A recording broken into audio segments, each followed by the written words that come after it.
রানীমা, একটা খুব দরকারি কথা আছে, তাই এত রাতে আপনার সাথে দেখা করতে এলাম। বলো গোপাল। কথাটা খুব গোপনীয়। এ এ আমার খুব বিশ্বাসী, তুমি নির্ভয়ে বলতে পারো। রানীমা, আমি আজ এই রাত্রে মুর্শিদাবাদে যাচ্ছি নবাবের সঙ্গে দাবা খেলতে। তুমি তো শুনেছি ভালো দাবা খেলো, তোমার তো ভয় নেই গোপাল? আপনার আশীর্বাদ নিয়ে যাচ্ছি রানীমা, আমার কোনো বিপদ হবে না, আমি জানি। মা, আপনাকে একটা কথা বলি, আমি দাবা খেলতে জানি। এই দাবা খেলা আমি শিখেছি আমার শ্বশুর মশাইয়ের কাছে। এটা কেউ জানে না, জানার কথাও না। কিন্তু এই বিষয়টা না জেনে আমাকে মহারাজের কাছে ছোট করার জন্য আমার পেছনে বটাঘটাকে লাগিয়ে দিয়েছে মন্ত্রীমশাই। আর যখন বাড়ি ফিরছি তখন দেখি আমার পেছনে বটা আর ঘটা। চলবে আপনার হ্যাঁতে হ্যাঁ, নাতে না। সেটা অবশ্য ঠিকই বলেছ। তা গোপাল, তোমার কি মত? আমার মত মহারাজ, হ্যাঁ নাও। এ আবার কি কথা, ঘুরিয়ে পেঁচিয়ে কথা বলা? মহারাজ, খুব সোজা কথা। যদি আপনার কথাতে হ্যাঁ বললে আপনার এবং রাজ্যের উন্নতি হয়, তবে আপনার হ্যাঁতে অবশ্যই হ্যাঁ বলবো। কিন্তু আপনার অহিত হয় এমন কথায় আমি কখনোই আপনার হ্যাঁতে হ্যাঁ, নাতে না বলবো না মহারাজ, বরং উল্টোটাই বলবো। মহারাজ, এ তো রাজদ্রোহ, এ তো শাস্তিযোগ্য অপরাধ। মহারাজ কি ভাবছেন, প্রহরীকে ডাকবো? গোপাল, কি মনে হয় তুমি যা বলেছো সেটা ঠিক বলেছো? একদম সঠিক মহারাজ, সময় এলেই প্রমাণ দেব। মহারাজের জয় হোক। বলো বলো প্রহরী, কি সংবাদ? মহারাজ, নবাব বাহাদুরের দূত আপনার সাথে দেখা করতে চায়। এই রে, কি মুশকিল বলো দেখি। এই সকালটাকে কিরকম ভালো লাগতে শুরু করেছিল, আবার আবার সব কিরকম ধোঁয়া ধোঁয়া হয়ে গেল যে। আগে থেকেই ভয় পেয়ে লাভ আছে মহারাজ, দুধকে আসতে দিন, কি বলে দেখি, তারপর তো ভালো মন্দের বিচার হবে। একটা সুযোগ এসেছে নবাবের কাছে যাবার। আসলে ওই নবাবের দুধ এলে কেমন বিপদের গন্ধ নাকে আসে। কি মন্ত্রী আসে না? আহা, কি সুগন্ধ! সুগন্ধ? কোথায়? আমি পাচ্ছি না তো। মন্ত্রী, ও মন্ত্রী, এই সুগন্ধটা কোথায় পেলে? মহারাজ, মন্ত্রী মশাই তো জেগে স্বপ্ন দেখছেন। স্বপ্নতে উনি কোনো গোলাপ বাগানে ভ্রমণ করছিলেন। কি ঠিক বলেছি? মন্ত্রী, আমি তোমার ব্যাপারটা পরে দেখছি, এখন দুধ কি বলে শুনি। কি বলো গোপাল? প্রহরী, যাও যাও যাও, দুধকে নিয়ে এসো। দেখি আবার নবাব কি বলে। চিঠিটা লিখেছে কোন ছলে? প্রণাম মহারাজ। বলো দুধ, কি সংবাদ? নবাব বাহাদুর ঠিক আছেন তো? নবাব বাহাদুর ভালো আছেন, উনি এই চিঠিটা পাঠিয়েছেন। মন্ত্রী, চিঠিটা পড়ো, শুনি নবাব বাহাদুর কি বলতে চেয়েছেন।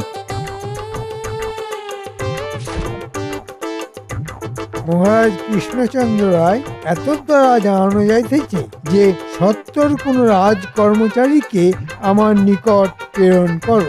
আমার দাবা খেলায় কিঞ্চিত মতি হইয়াছে, আমার সাথে দাবা খেলিবার জন্য 70 কোন কর্মচারীকে মুর্শিদাবাদে প্রেরণ করো। বাবা বাবা, শুনলাম শুনলাম দুধ, নবাব বাহাদুরকে জানিয়ে দিও খুব তাড়াতাড়ি আমি কাউকে পাঠাবো। দিনটা আর শুভ থাকলো না গোপাল। মেঘ আর রোদ্দুরের খেলা। কিছু আগে রোদ্দুর ছিল, আর এখন ঘন মেঘে ঢাকা।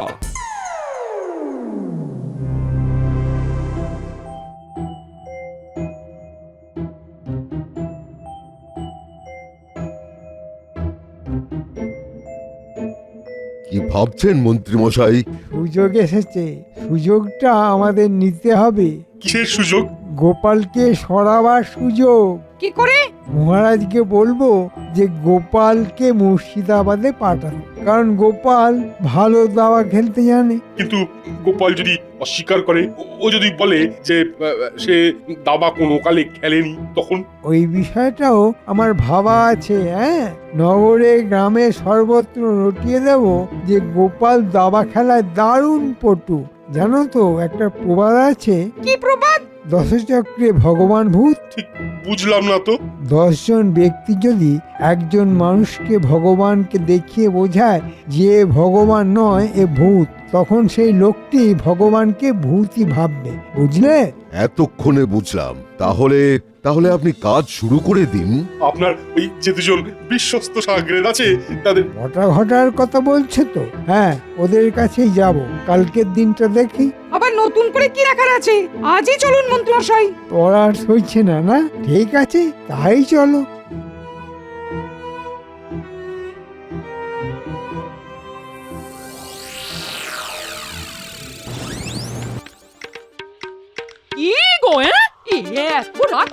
খুঁজছো? বলি খাবার হয়ে গেছে, খাবে না?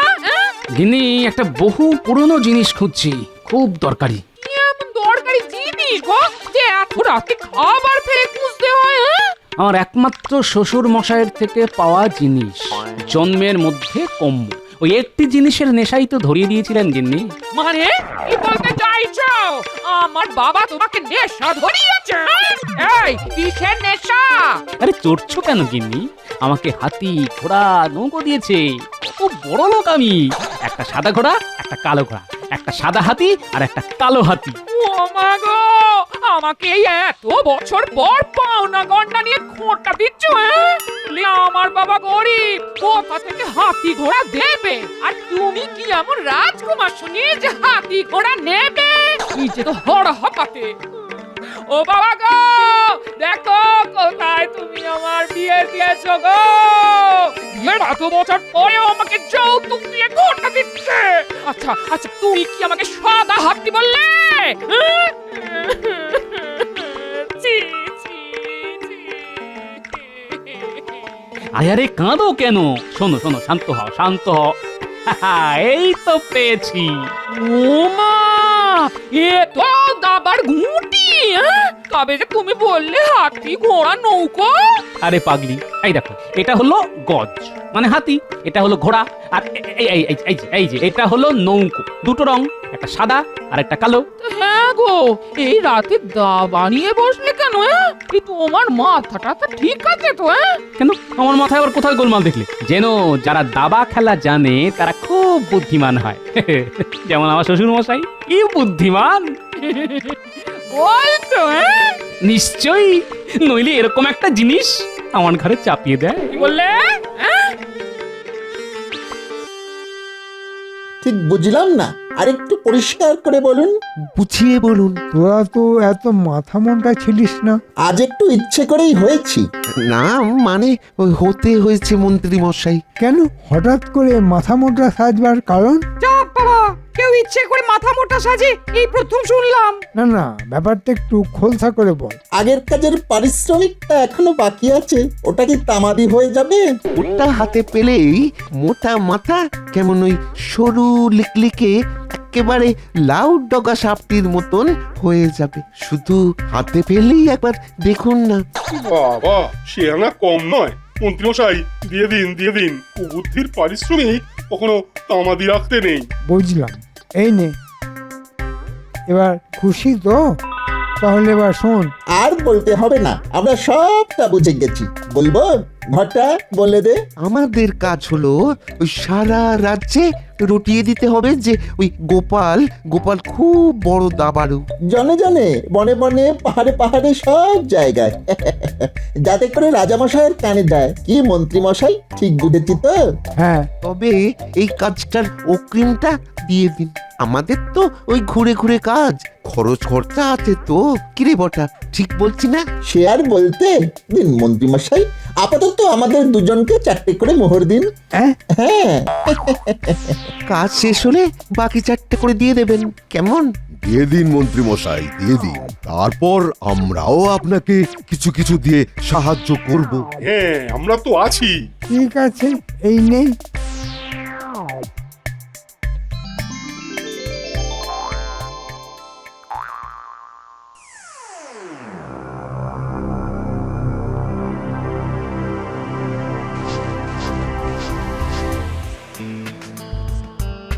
মহারাজ, আপনাকে খুব চিন্তাগ্রস্ত দেখছি। কি ব্যাপার? কি আর বলি রানী, কি যে একটা উটকো আপদ এলো। বেশ ছিলাম বুঝলে। উটকো আপদ? সেটা আবার কি? আরে সকালবেলা নবাব বাহাদুরের দূত এসে বলে গেল যে নবাব বাহাদুর নাকি চান দাবা খেলার জন্য আমার রাজসভা থেকে কাউকে পাঠাতে। কিন্তু আমার রাজসভায় তো কেউ নেই যে দাবা খেলাটা জানে। আপনার মন্ত্রী? না না না না, ও তো শুধু তোষামদি জানে। যদি গোপালটাই দাবা খেলা জানতো তবে তো কোনো চিন্তাই থাকতো না। খেয়ালি নবাব বাহাদুর কি যে হয় কে জানে। তবে তো ভারী চিন্তার ব্যাপার মহারাজ। হ্যাঁ গো রানী, সত্যি তো চিন্তার ব্যাপার। জানি না কি হবে।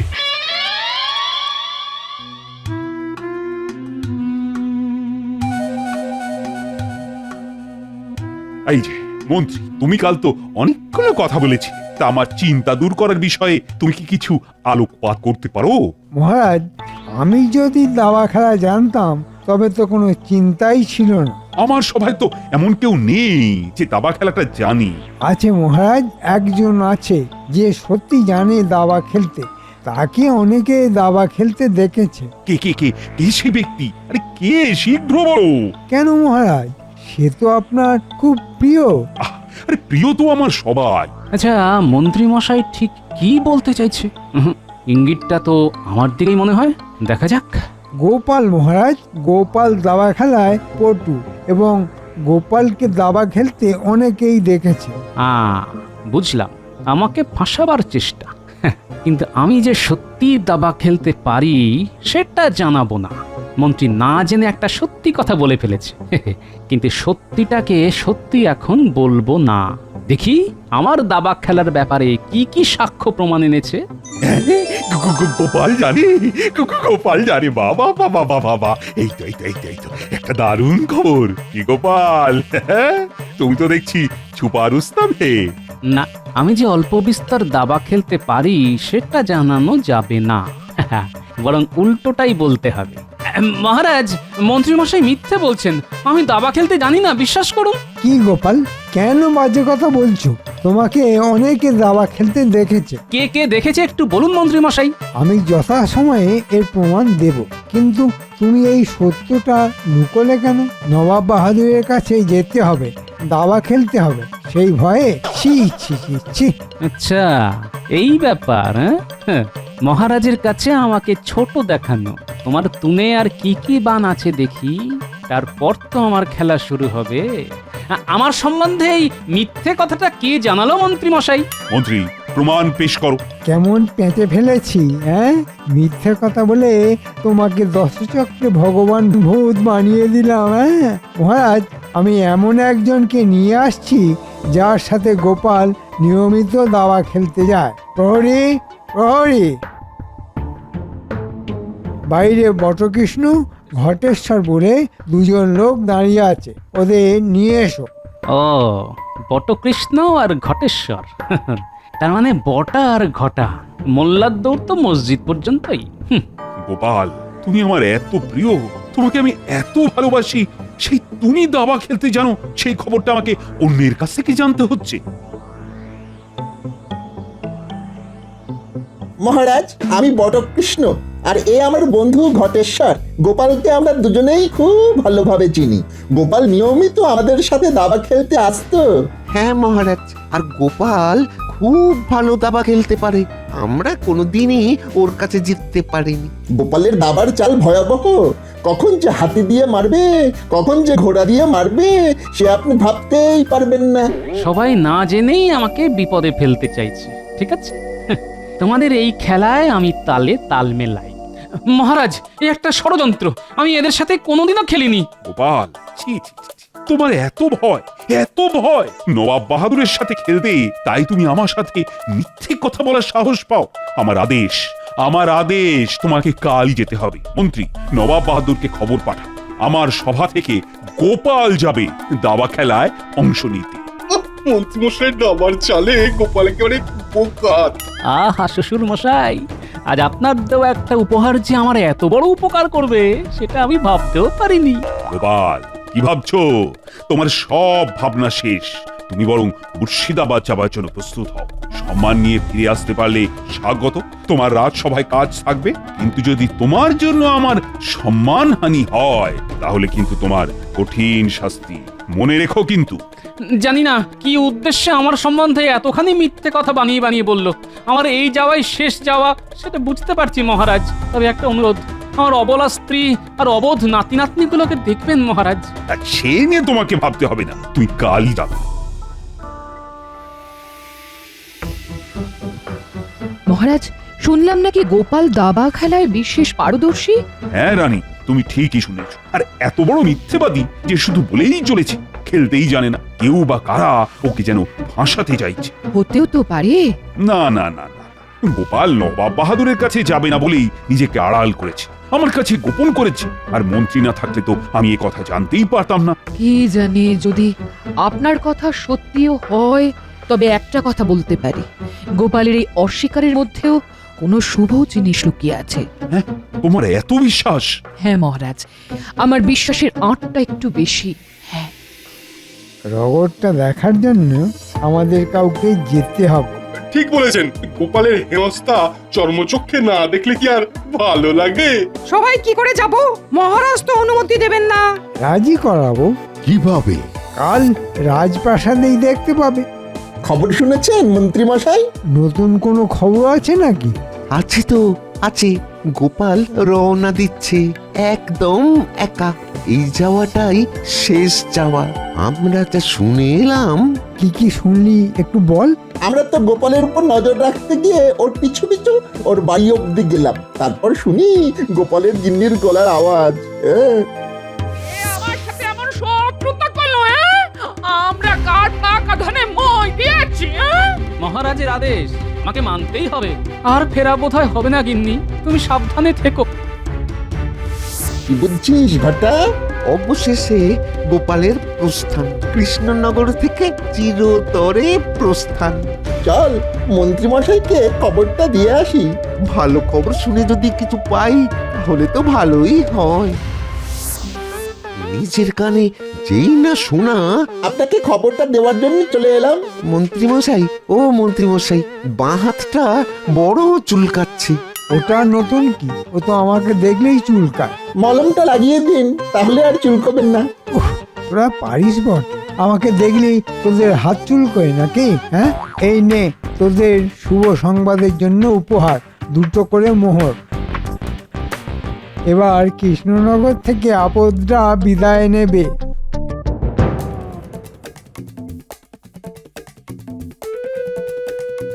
রানীমা, একটা খুব দরকারি কথা আছে, তাই এত রাতে আপনার সাথে দেখা করতে এলাম। বলো গোপাল। কথাটা খুব গোপনীয়। এ আমার খুব বিশ্বাসী, তুমি নির্ভয়ে বলতে পারো। রানীমা, আমি আজ এই রাত্রে মুর্শিদাবাদে যাচ্ছি নবাবের সঙ্গে দাবা খেলতে। তুমি তো শুনেছি ভালো দাবা খেলো, তোমার তো ভয় নেই গোপাল? আপনার আশীর্বাদ নিয়ে যাচ্ছি রানীমা, আমার কোনো বিপদ হবে না, আমি জানি। মা, আপনাকে একটা কথা বলি, আমি দাবা খেলতে জানি। এই দাবা খেলা আমি শিখেছি আমার শ্বশুর মশাইয়ের কাছে।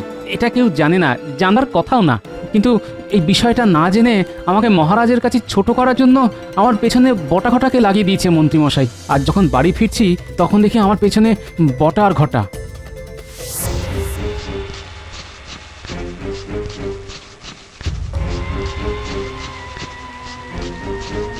পেছনে পায়ের আওয়াজ, নিশ্চয়ই কেউ পিছু নিয়েছে। হ্যাঁ, কায়দা করে দেখতে হচ্ছে আমার পেছনে কে লেগেছে।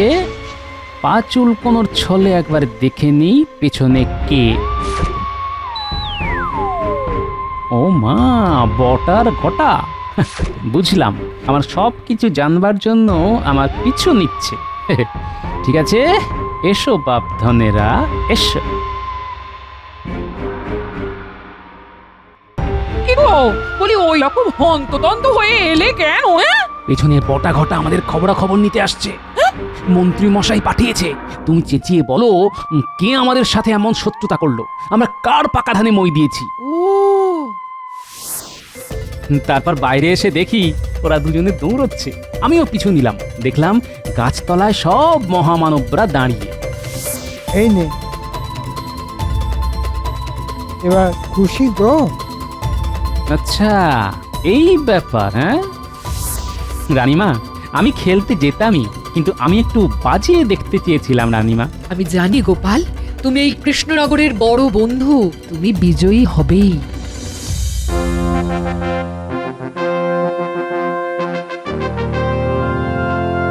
কি বললাম, মহারাজ অনুমতি দেবেন। কি দিল তো? দেখো, সবাই মজা করে গোপালের হার দেখো। বেইজ্জত হয়ে যাবে। এখন গোপালের অবস্থা ঠিক কি রকম হবে জানেন মন্ত্রী মশাই? জ পলায়তি সজীবতি। শুরু হচ্ছে দাবা খেলা। নবাব বনাম গোপাল। নবাবকে হারাতে পারলে পুরস্কার, আর না হারাতে পারলে পাবে প্রবল তিরস্কার। গোপাল প্রস্তুত তো? তোমার অনেক কথা শুনেছি, তুমি নাকি কৃষ্ণনগরের সেরা দাবারু। ওই লোকে ভালোবেসে বলে, আমি নিজেই জানি না আমি খেলতে জানি কিনা। সে কি? আসলে আমার রাজসভার বন্ধু বান্ধবরা না জেনেই রটিয়ে দিয়েছে। আসলে খুব ভালোবাসে তো। ঠিক বুঝলাম না, আর বেশি বুঝে কাজও নেই। আমাকে হারাতে পারলে পুরস্কার পাবে, নইলে তিরস্কার জুটবে। খেলা শুরু হোক। নাও চাল দাও, আমি কালো ঘুটি নিয়ে খেলবো। নবাব বাহাদুর, এই আমার চাল দিলাম, আপনার রাজা সামলান। আরে বাবা, কি চাল দিলে? নবাব বাহাদুর কিছু মনে করবেন না, আপনার আর কোনো চাল নেই, কিস্তি মাত্র। চমৎকার গোপাল, তুমি অসাধারণ। এই নাও গোপাল, এটা আমার তরফ থেকে উপহার। পরে আমার দরবার থেকে তোমাকে 100 মোহর পুরস্কার দেবো। আমি তোমাকে দাবা শিরোমণি উপহার দিলাম। মানে গোপাল তো দেখি সুপারস্তম, হ্যাঁ? ও দাবা খেলায় জানে। হায় রে, গোপালকে কিছুতেই চালাতে পারছি না। সত্যি গোপাল কি বিচ্ছু হ্যাঁ? ওর পেটে পেটে এত। দেখলেন তো মহারাজ, আপনার এই গোপালই আপনার রক্ষাকর্তা। এটা এবার থেকে মানুন মহারাজ। আরে সে আর বলতে। প্রণাম মহারাজ। আপনার মন্ত্রী মশাইয়ের না জানার জন্য আমি দাবা শিরোমণি হয়ে গেলাম। আমাকে হ্যাঁটা করতে গিয়ে নিজেরাই ঝাঁটা খেলো।